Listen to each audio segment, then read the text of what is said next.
ఇంట వెలిగేటి దివ్వెలా శ్రీరస్తు చిరునవ్వులా మా కంట కురిసేను వెన్నెల శుభమస్తులే చూపుగా పుట్టింటోళ్ళ పుణ్యాలన్నీ తోడు నీడగా అత్తింట్లోన స్వప్నాలెన్ను పండిపోగా వరాలిచ్చు ఈ దేవత వచ్చే ఆలుగా అమ్మగా అన్నిగా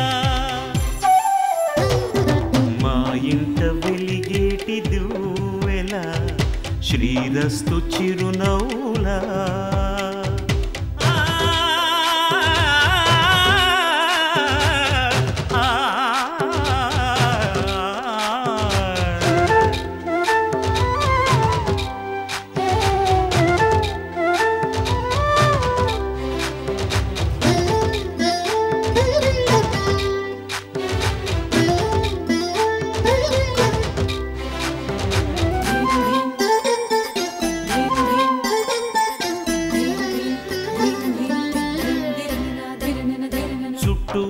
చీకట్లన్నీ కాటుక పెట్టింది తన కష్టాల కన్నీరు తానే తాగింది మాట మాట మంచి చెడ్డ మాలలు కట్టింది తన అమ్మోరి మెళ్ళోన మల్లిగా మారింది సహనంలో భూమాతై సహధర్మంలో సీతై సాగింది ఒంటిగా పగలంతా ఇల్లాలై పతి కోరే ప్రియురాలై పండింది జంటగా ఆ దేవతే మాకు ప్రేమాంకితం చేసేలి జీవితం ఎన్నడు మా ఇంట వెలిగేటి దివ్వెలా శ్రీరస్తు చిరునవ్వులా మా కంట కురిసేను వెన్నెల శుభమస్తులే చూపుగా పుట్టింటోళ్ళ పుణ్యాలన్నీ తోడు నీడగా అత్తింట్లోన స్వప్నాలెన్నో పండిపోగా వరాలిచ్చు ఈ దేవత వచ్చే ఆలుగా అమ్మగా అన్నిగా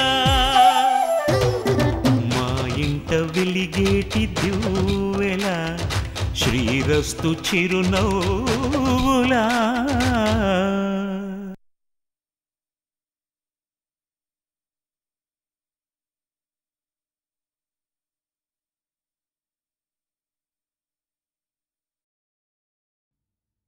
యాండి కాఫీ అమ్మా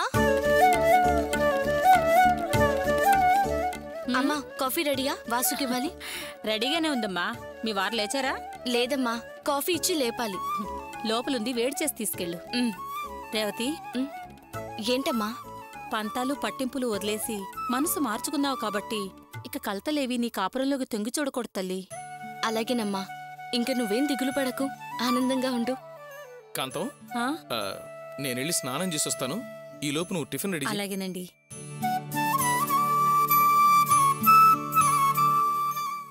అమ్మా రేవతి నా మాటకు విలువిచ్చి నన్ను గౌరవించి నువ్వు మనసు మార్చుకున్నందుకు చాలా సంతోషంగా ఉంది నేనేం నీ మాటకు విలువిచ్చి మనసు మార్చుకోలేదు గోపిబావ నిన్న నాకు అర్థమయ్యేలా చెప్పారు మా కోసం నీ జీవితం నాశనం చేసుకోవద్దు అది మేం తట్టుకోలేం దయచేసి నా మాట విను అని అన్నారు అందుకే నా నిర్ణయం మార్చుకున్నాను నాకు తెలుసమ్మా నువ్వు గోపి మాట జవదాటవని అందుకే మీ విషయం నేను గోపికి చెప్పాను నా నమ్మకం న్యాయమే చేసింది అతను చెప్పాడు నువ్వు మారావు చాలమ్మా ఒక నల్సును కని వారసత్వం నిలబెట్టు ఆ ఆనందాన్ని మాకు పంచు తల్లి అమ్మా లేనిపోని ఆశలు పెంచుకోకు నిర్ణయం మార్చుకోవచ్చు కానీ మనసు మార్చుకోలేదు వారసుడు లేదు ఆనందం పంచటం లేదు లేనిపోని కలలు కనకు ఏమిటే నువ్వనేది నేను ఇదివరకే చెప్పాను మీ ఆయనకి మా ఆయనకి నేను వేసే శిక్ష అదే ఊళ్ళో వాళ్ళ దగ్గర దోచుకునే ఆస్తికి వారసుడు లేకుండా చేయడమే ఏమిటే నువ్వనేది వారసుని కనవా? ఎస్, కనను. గోపి బావకి చెడ్డ పేరు రావడం ఎందుకని నా నిర్ణయం మార్చుకున్నాను. వాసుతో కాంప్రమైజ్ అయ్యాను. కానీ నాకు ప్రెగ్నెన్సీ రాకుండా ఉండడానికి నేను మందులు వాడుతూనే ఉంటాను. చూడు, ఈ విషయం నాన్నతో గాని వాసుతో గాని చెప్పావో వాళ్ళలాగే నువ్వు గోపి బావకి ద్రోహం చేసిన దానివి అవుతావు. ఈ విషయం మనసులో దాచుకుంటే మంచిది. లేకపోతే ఆ 2 మృగాలతో పాటు నువ్వు మృగం కిందే లెక్క. ఆలోచించుకుని నిర్ణయం తీసుకో.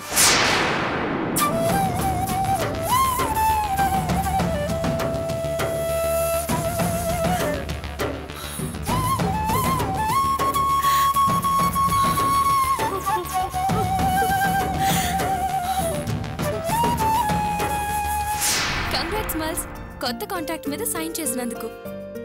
ఎప్పుడు బయలుదేరుతావు? ఈ రోజు నైట్గా? చాలా సంతోషం మల్స్. నేను చాలా మిస్ అవుతున్నాను. రేపు వచ్చేస్తావు కదా? నేను నీకోసం ఎదురు చూస్తూ ఉంటాను. బాయ్.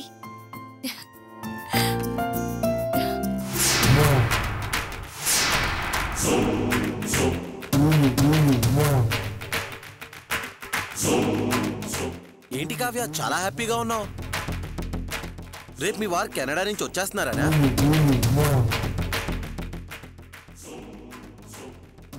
కావ్య, నువ్వు ఒక విషయం అర్థం చేసుకోలేదు.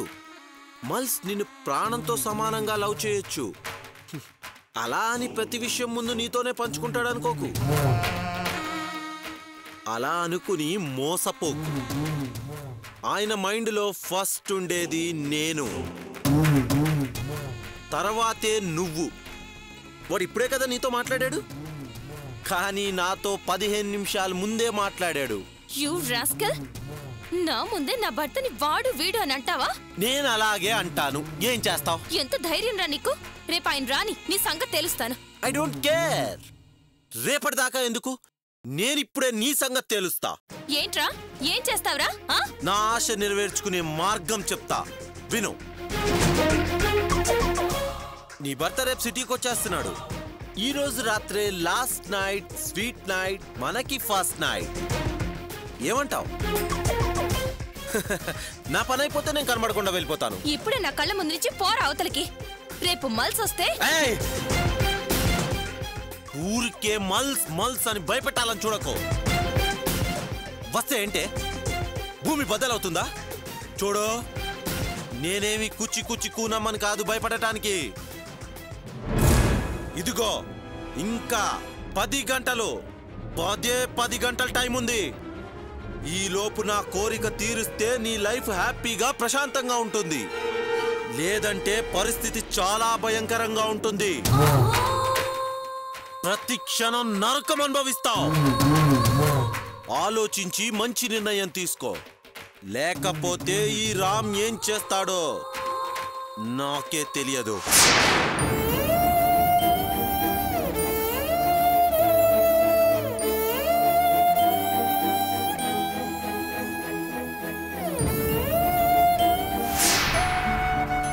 అక్క, మర్చిపోకుండా అన్ని పెట్టావా? అన్ని పెట్టాను. అర్చన, ఇక్కడున్నారా? మీరిద్దరూ ఇక్కడేం చేస్తున్నారు? మీరేంటి ఇప్పుడు వచ్చారు? నేను మీకోసమే క్యారేజ్ సర్దుతున్నాను. ఏం లేదు అర్చన, నాన్న ఫోన్ చేసి ఆయన రాని ఇంటికి వస్తామన్నారు. నేను భోజనానికి వచ్చామని చెప్పాను. ఇంతకీ ఇంట్లో కూరలు ఉన్నాయా? ఆహా, లేవు. సర్లే, నేను వెళ్ళి తీసుకొస్తాను. దేనికి వస్తున్నారట? ఏమో తెలియదు, ఫోన్ చేసి వస్తామన్నారు. భోజనానికి వచ్చామన్నాను. అమ్మా అర్చన, గోపి వచ్చేసావా? ఇప్పుడే వచ్చానన్నా. ఇదిగోనమ్మా అర్చన. ఏం ప్రియా, బాగున్నావా? రానన్నా, కూర్చుందాం.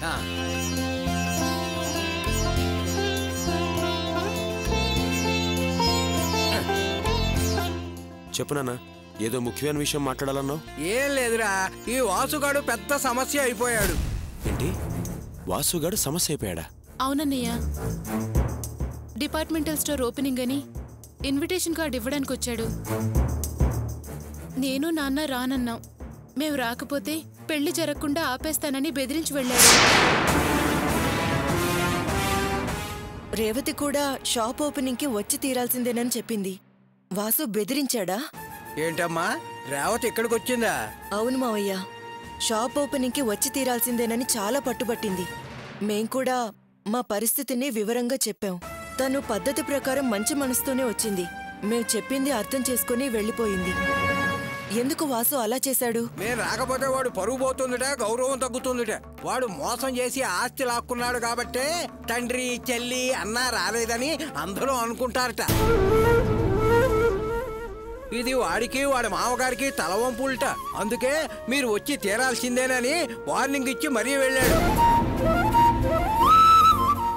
గోపి, నువ్వేం మాట్లాడవేంట్రా? నాన్న, నువ్వు రాని అక్కడికి వెళ్ళరండి. ఏంటన్నయ్య అలా అంటున్నావు? మేం వెళ్ళకపోతే పెళ్లి ఆపేస్తాడని భయపడుతున్నావా? వద్దన్నయ్య, నిన్ను మోసం చేసి రాయించుకున్న స్థలంలో వాడు షాపు కట్టి ఓపెనింగ్ చేస్తున్నాడు. అలాంటి ఫంక్షన్ కి వెళ్తేనే నా పెళ్లి జరుగుతుంది అంటే అసలు నేను పెళ్లి మానేస్తాను. రాణి, ఆవేశపడద్దమ్మా. నేనెందుకు చెప్తున్నానో అర్థం చేసుకో. ఏం అర్థం చేసుకోమంటావురా? వాడు నిజంగా ఈ పెళ్లి ఆపుతాడని భయపడుతున్నావా? చూడు, వాడు వాగటం తప్ప ఏమీ చేయలేడు. ఈ పెళ్లికి వాడు బంగారం పెడతానన్నాడు, ఇప్పుడు పెట్టనంటాడు, అంతే.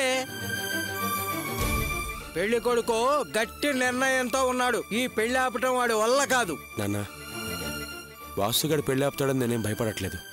కాకపోతే మనం ఇంతకుముందు వాసుగాడిని చూసాం కదా. వాడు తాగి రోడ్డు మీద పడిపోయినప్పుడు మనం ఏమనుకున్నాం? వాడు పాడైపోతాడు అనుకున్నాం.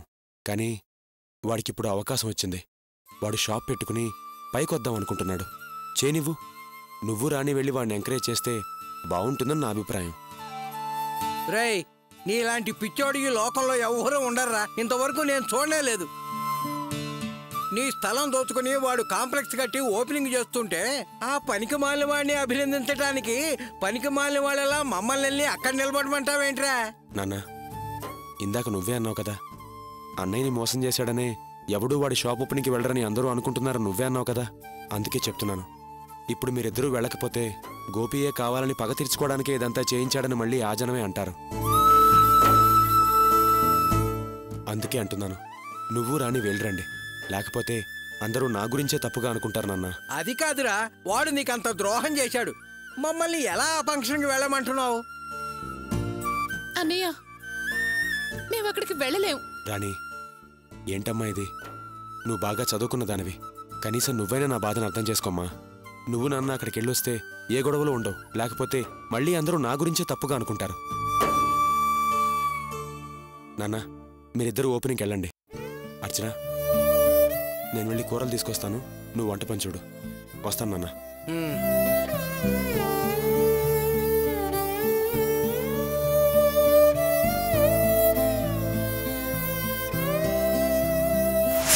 ఏంటి నువ్వు అనేది? మళ్ళీ మీ ఆయన నిన్ను దూరం ఉంచుతున్నాడా? అవునమ్మా, అర్చన విషయంలో ఏం జరిగిందో సరిగ్గా అదే మళ్ళీ ప్రియ విషయంలో జరుగుతోంది. నీకు తెలుసు కదమ్మా, నేను ఆయన్ని ప్రేమించి నిన్ను కూడా ఎదిరించి పెళ్లి చేసుకున్నాను. ఆయన నన్ను దూరంగా ఉంచితే నేను తట్టుకోలేను. ఏదో విధంగా ఆ ఇంటి ఆడపడుచు జీవితం నాశనం చేయాలనుకున్నాను. చివరికి నా జీవితం నాశనం చేసి కూర్చున్నాను. జయంతి, ఇదే మాట నేను పాత చింతామణిగా ఉన్నప్పుడు నువ్వు అన్నట్టయితే భయపడుకు జయంతి. ఎలాగైనా నిన్ను మీ ఆయనతో కలుపుతానని ధైర్యం చెప్పేదాన్ని. కానిప్పుడు నా మనసు ముక్కలే నాలో నిన్ను కుమిలిపోతున్నాను. అసలు నీకేం జరుగుతుందని నలిగి కుమిలిపోతున్నానమ్మా. అంత కన్ఫ్యూజన్గా ఉంది. కరెక్ట్గా ఏం చేయాలో కూడా అర్థం కావట్లేదు. ఏంటమ్మా నువ్వనేది? నీతో చెప్పుకుంటేనన్నా ఓదార్చి ఏదో హామీ ఇస్తావనుకుంటే నువ్వే ఇలా మాట్లాడుతున్నావేంటి? మొట్టమొదటిసారి నీ నోటెంట పిరికి మాటలు వింటున్నాను. మీ అన్నయ్యకి అర్చనని ఇవ్వమని అడిగి అవమానం పడటం వల్ల ఆ వరలక్ష్మిని జీవితాంతం ఏడిపించాలని నువ్వు నేను కంకణం కట్టుకున్నా. కానీ ఇప్పుడు ఆలోచించి వెనక్కి తిరిగి చూస్తే ఈ రోజు నువ్వు నీ భర్త ఆదరణ లేకుండా బ్రతుకుతున్నావు. మీ అన్నయ్య సంసార జీవితం లేకుండా నలిగిపోతున్నాడు. నేను మనశ్శాంతి లేక అలమటిస్తున్నానే. మీ మీద ప్రాణాలు పెట్టుకొని మిమ్మల్ని పెంచి పెద్ద చేయడానికి నేను పడ్డ బాధలు నాకు తెలుసు. మనం మాత్రం సంతోషానికి దూరమై ఈరోజు వరలక్ష్మి బాధలు ఎలా ఉన్నా మనం ప్రశాంతత లేక విలువలలాడిపోతున్నాం. అవునమ్మా, నువ్వు చెప్పింది కరెక్టే. ఈ విషయంలో మనమే ఓడిపోయాం. మళ్ళీ నా జీవితంలో నా భర్త మనసులో స్థానం సంపాదిస్తానో లేదోనని చాలా భయంగా ఉందమ్మా.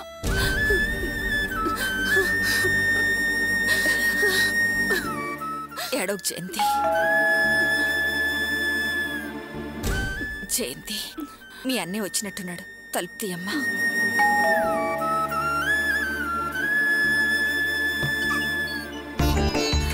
మావయ్య, మీరా? హాయ్ విద్య.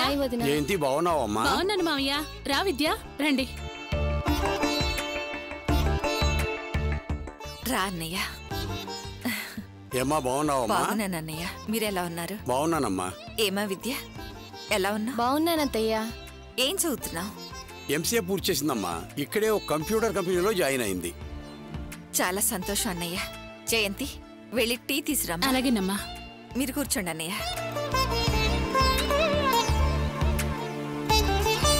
అన్నయ్య, మీరందరూ మా ఇంటికి వచ్చి ఎంతకాలం అయింది?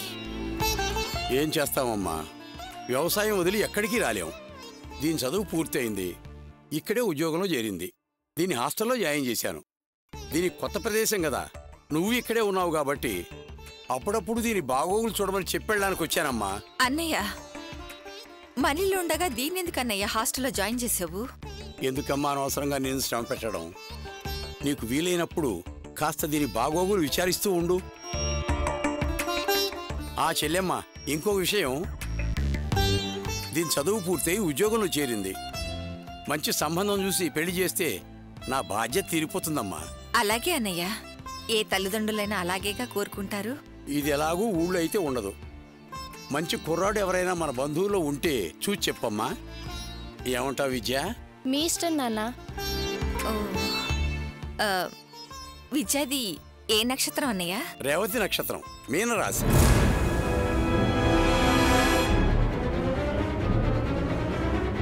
కన్యరాశి, హస్త నక్షత్రం. ఏమిటమ్మా, రాశి నక్షత్రం చెప్పగానే లెక్కలేసుకుంటున్నావు? దగ్గరలో ఏదైనా సంబంధం ఉందా? ఏం తెలియనట్టు అలా మాట్లాడతారే అన్నయ్య. వేరే సంబంధం ఎందుకు? మనం ఒకటి. నా కొడుకు తిన్నా కూడా వరుస అవుతాడు. అన్ని విధాలుగా ఈడు జోడుగా ఉంటుంది. వారిది కన్యరాశి, హస్త నక్షత్రం. ఏమంటావన్నయ్య? పదా వెళదాం. ఏమైందన్నయ్య అలా సడన్ గా లేచావు? ఏదో సొంతదానివి కదా, అమ్మాయిని హాస్టల్లో చేర్పించాను, కాస్త తోడుగా అండగా ఉంటావనుకుంటే ఇలా నీ మనసులో ఉద్దేశం చెప్పావు. ఇదే ముందు తెలుసుంటే ఈ పక్కకే వచ్చి ఉండేవాళ్ళం కాదు. ఏంటనే అంత కోపంగా మాట్లాడుతున్నావు? నీ కూతుర్ని నా కొడుకు ఇవ్వకూడదా? మా అన్నయ్యకేం తక్కువ? అందంగా పులిలా ఉంటాడు. మనిషి అందంగా ఉంటే సరిపోదు, మనసు అందంగా ఉండాలి. పులివేషం వేసుకొని గాడిద పనులు చేయకూడదు. మంచి చెడు మానవత్వం లేని వాడికి ఎవడైనా పిల్లనిస్తాడా? మీ వాడి గురించి టీవీల్లో పేపర్లలో కథలుగా ప్రచారం చేశారు. అలాంటి వాడికి బుద్ధిని వాడు ఎవడైనా పిల్లనిస్తాడా? రామ్మారా వెళదాం. అన్నయ్య, అన్నయ్య! మావయ్య, ఎప్పుడొచ్చావు? దివ్య,